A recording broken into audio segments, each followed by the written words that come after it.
Okay guys, so the parent function on the homework problem you had to do on page 29 was y equals 6 to the x. So that means that it has a key feature of 0, 1, all parent functions do, and it has the key feature 1, comma, whatever the base is, which in this case is 6.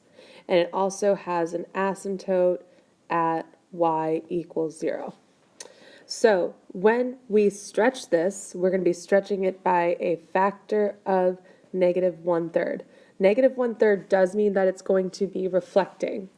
So I'm going to stretch only my y-coordinate. So when I stretch it out, it becomes 0, comma, negative 1/3. I'm multiplying it by negative 1/3.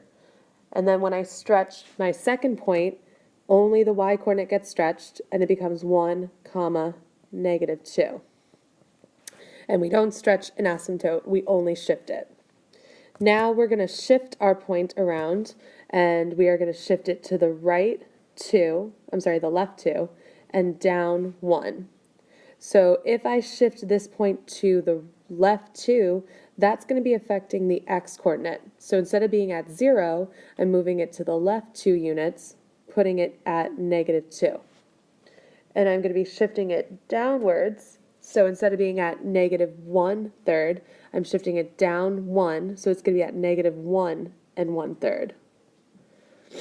Then when I stretch or shift the second point, again, I'm shifting left 2. So instead of being at 1, I'm going to go to negative 1.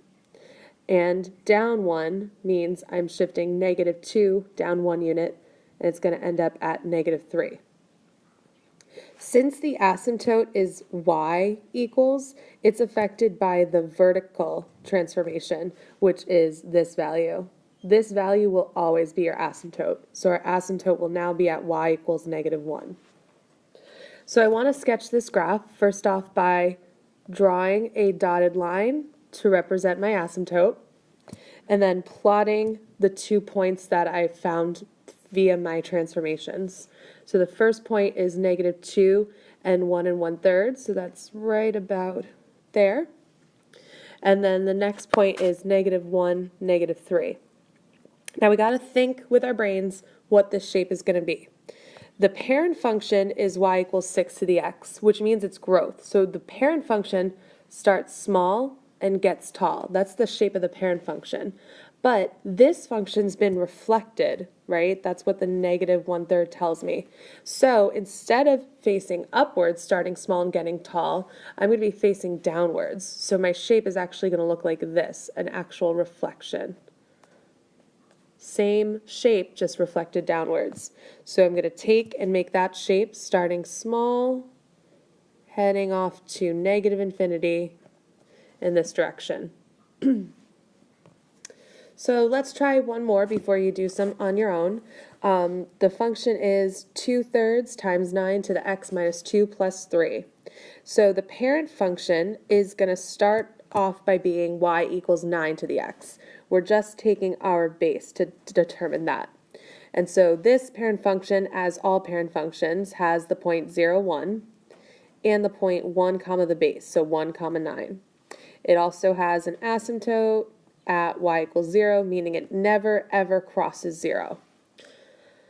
Okay, so we want to stretch before we move. So we're going to stretch by a factor of 2/3. Again, only stretching the y-coordinate. So I'm going to multiply 1 by a factor of 2/3, moving my point to become 0, comma 2/3. And I'm going to stretch my second point, y-coordinate only, by a factor of 2/3, making it 1, comma 6. 9 times 2/3 is 6. And again, we don't stretch our asymptote.